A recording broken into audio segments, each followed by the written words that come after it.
Boa noite, meus irmãos, minhas irmãs, meus amigos. Que a paz de Jesus Cristo possa estar entrando no seu lar, na sua vida a partir desse momento. Eu quero compartilhar uma palavra que Deus colocou no meu coração.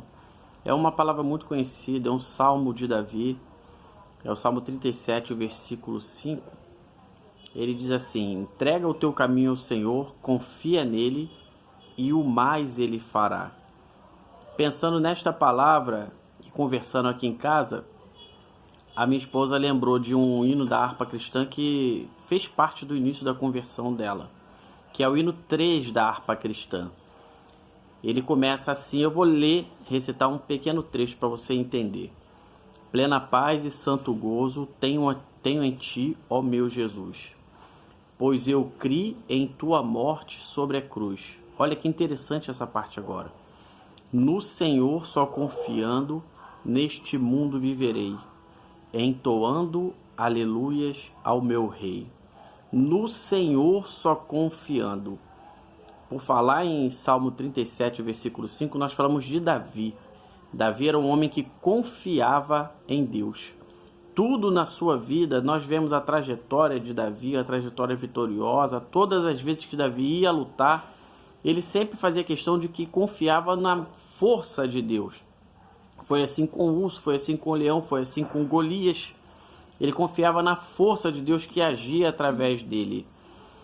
E pensando nisso, eu queria ler uma outra versão, que é da nova tradução da linguagem de hoje, que diz assim: põe a sua vida nas mãos do Senhor, confie nele e ele o ajudará. Davi está falando exatamente isso para a gente. Põe a sua vida nas mãos do Senhor. Nós sabemos que as mãos do Senhor são mãos poderosas, mãos fortes. E quando nós estamos nas mãos do Senhor, significa que Ele está controlando. É como se eu pegasse a Bíblia e colocasse aqui na minha mão. Eu levo ela para cima, para baixo, para um lado, para o outro. Por quê? Porque eu controlo esta Bíblia. É exatamente isso que nós temos que fazer com Deus neste momento. Nós vivemos um momento hoje no mundo que é de muita turbulência, muita tribulação, muitas incertezas. Algumas pessoas estão até perdendo a fé por causa disso, a fé em Deus. Mas nós não. Nós entregaremos a nossa vida, colocaremos a nossa vida nas mãos do Senhor. E Ele vai controlar a nossa vida. E controlar quer dizer governar, dominar, exercer fiscalização. Lá no dicionário Aurélio diz assim. E existe, para a gente começar a entender, o princípio disso tudo, que é entender o que Deus controla. Ora, Deus controla tudo, mas tem aqui alguns exemplos. Deus controla Satanás e os demônios.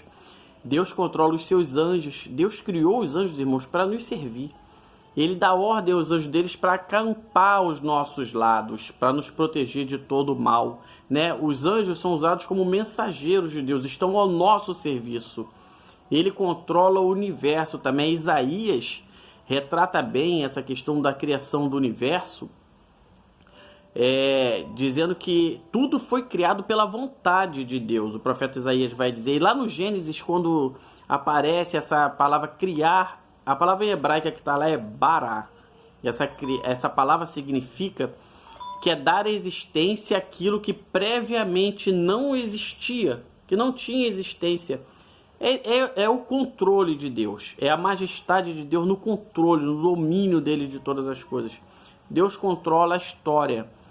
Às vezes você está passando por alguma situação e às vezes pensa, poxa, mas a história da minha vida foi uma história de derrota, uma história não muito legal até agora. Mas eu quero lembrar para você que Deus mudou o rumo da história de Moisés, Deus mudou o rumo da história de Jacó, Deus mudou o rumo da história de Davi, da história de Jó, e Deus mudou também o rumo da história de José. Que história maravilhosa para nós tocarmos nesse ponto agora, né?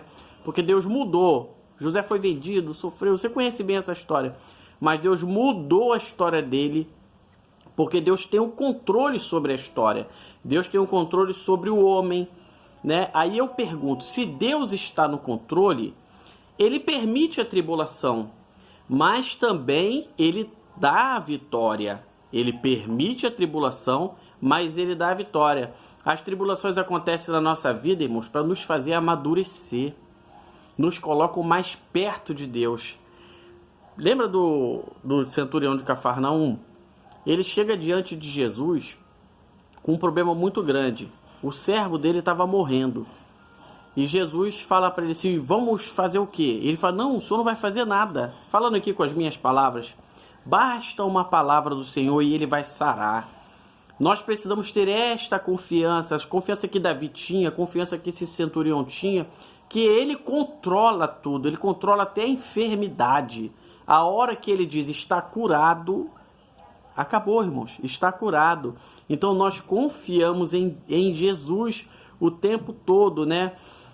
O apóstolo Pedro ele vai nos exortar a entregar as nossas ansiedades nas mãos de Jesus, nos braços de Jesus, lança sobre ele as nossas ansiedades, né? O crente, irmãos, deve entregar o caminho dele ao Senhor Jesus, assim como nós lemos no início aqui.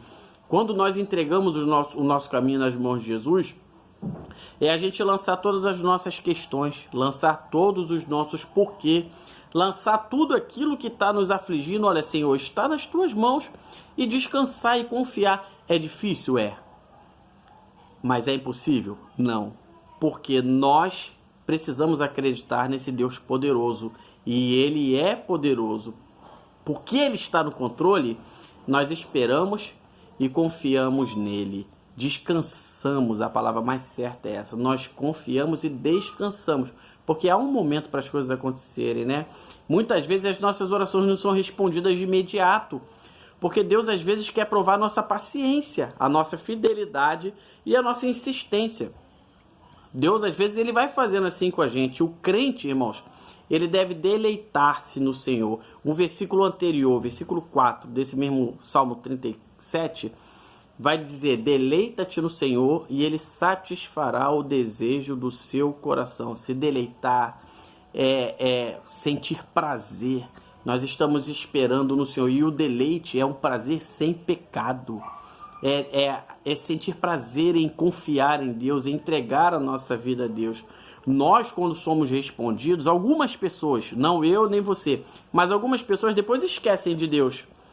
Mas nós, quando somos respondidos, nós devemos aproveitar e sentir esse prazer fiel a Deus, esse prazer sem pecado, né? E adorá-lo. Como é a letra daquele louvor que eu falei, né? No Senhor só confiando, neste mundo viverei, entoando aleluias ao meu rei. O refrão diz, oh glória ao meu Jesus, pois é digno de louvor. És meu rei, meu Senhor e meu Salvador. Eu queria que você guardasse essa palavra no seu coração. O homem tem direito de escolher. Eu escolho o que eu quero fazer, você também escolhe. O homem, a mulher, o jovem, a criança, quem quer que esteja ouvindo esta palavra agora.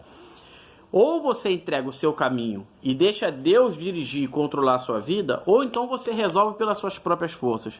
Agora vai um conselho de quem tem experimentado o cuidado de Deus, de quem tem aprendido a deixar Deus controlar a vida. Entregue nas mãos dele. É mais fácil, porque quando nós entregamos nas mãos dele, nós aprendemos que a vontade dele é feita na nossa vida. E a Bíblia apresenta a vontade dele como boa, perfeita e agradável. Senhor, que tu possas, nesta hora, entrar neste coração. Talvez está aflito, talvez está angustiado, mas eu quero te pedir, Espírito Santo, que a tua paz, nesta hora, possa entrar no coração, trazendo a tranquilidade necessária, não só para esta vida, mas para esta família e para todo este lar. Assim, eu te agradeço, ministrando a tua bênção sobre a vida dessas pessoas, em nome de Jesus. Amém.